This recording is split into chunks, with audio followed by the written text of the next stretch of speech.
Orang yang ditolong Allah hanya orang yang berusaha dan berikhtiar. Apa yang bisa kita lakukan, Pak Dokter? Tetap pakai masker, karena virus sampai hari ini belum bermutasi masuk ke telinga. Nanti kalau virus bermutasi masuk ke telinga, barulah kita sumbat telinga. Entah bagaimana pula lagi nanti model khutbah Jumat di masa akan datang. Sampai hari ini virus hanya baru masuk rongga mulut dan lubang hidung. Maka tutuplah mulut, tutuplah hidung. Tangan bersalaman bersentuhan, kena air liur, air hidung, maka cucilah pakai hand sanitizer. Masih selamat insya Allah. Masih tetap sholat berjamaah, masih tetap jaga jarak, masih tetap menjaga diri. Tapi orang yang tidak mau ke masjid, melarang orang ke masjid, tapi di mal, di pasar dibiarkan. Di mana letak hati kecilmu? Tak malukah engkau nanti kalau berjumpa dengan Allah? Di masjid orang hanya 5-10 menit. Masbuk, lambat sampai masjid, sudah qomat. Hanya 5 menit dia di masjid. 5 jam orang duduk beramai-ramai, ketawa, cekakak cekiki. Tertular penyakit. Masjid yang kau salahkan. Tak malukah engkau nanti menyebut nama Allah, menyebut Rasulullah, padahal tempat ini yang dipanggil Allah, dipanggil Rasulullah sallallahu alaihi wasallam. Tetap jaga protokol kesehatan, tapi jangan sampai meninggalkan ibadah kepada Allah subhanahu wa ta'ala. Tetap cuci tangan, tetap pakai masker, tetap jaga jarak, luka tetap kakinya, beribadah. Pergi ke rumah sakit, sebetulnya luka itu hanya kecil saja.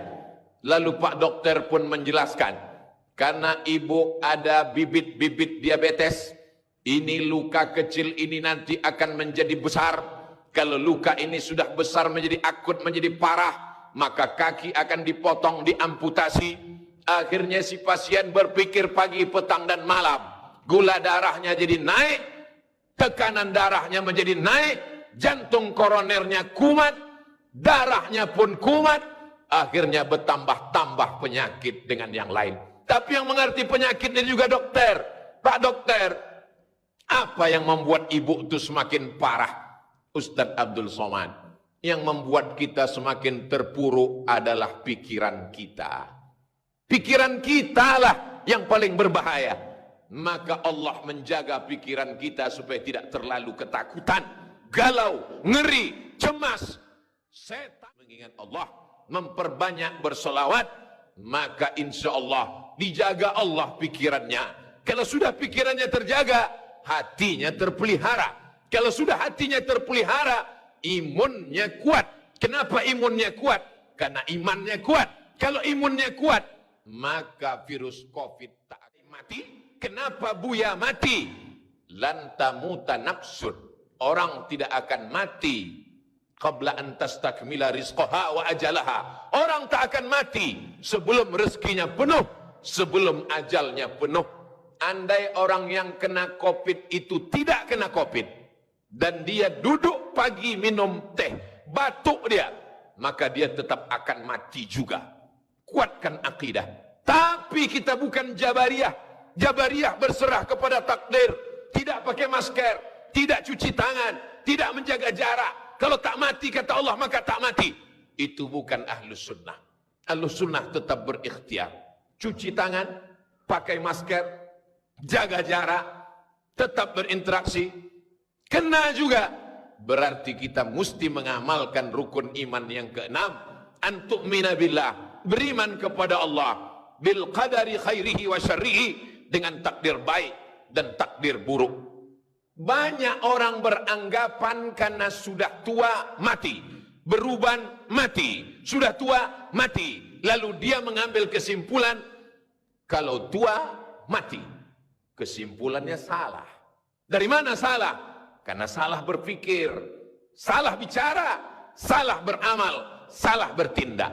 Mati tak menunggu tua, mati tak menunggu sakit. Berapa banyak bayi yang baru lahir sehat walafiat mati. Kalaulah dikatakan badan sehat membuat orang tak mati, coba hitung Berapa banyak orang mati habis senam pagi, habis jogging mati. Kalaulah dikatakan mati menunggu tua, berapa banyak ulama muda, ustadz muda, artis muda, pejabat muda mati. Kematian milik Allah. Lalu kenapa sampai hari ini kita masih hidup? Berapa banyak orang menduga kita sudah mati, dan berapa kali kita melewati momen-momen hidup dikatakan orang mati tapi tak mati. Alladzi khalaqal mauta, Allah yang menciptakan mati, wal hayata, Allah juga yang menciptakan hidup. Untuk apa dibuatnya ada hidup ada mati? Liyabluwakum ayyukum ahsanu amala, untuk menguji kita siapa di antara kita yang masih beramal. Lalu bagaimana dengan saudara-saudara, tetangga, kawan, sahabat, handai tolan, kawan sekantor, kawan satu sekolah, satu alma mater, mati mereka. Uzkuru mahasina mautakum, sebutkan kebaikan-kebaikan mereka.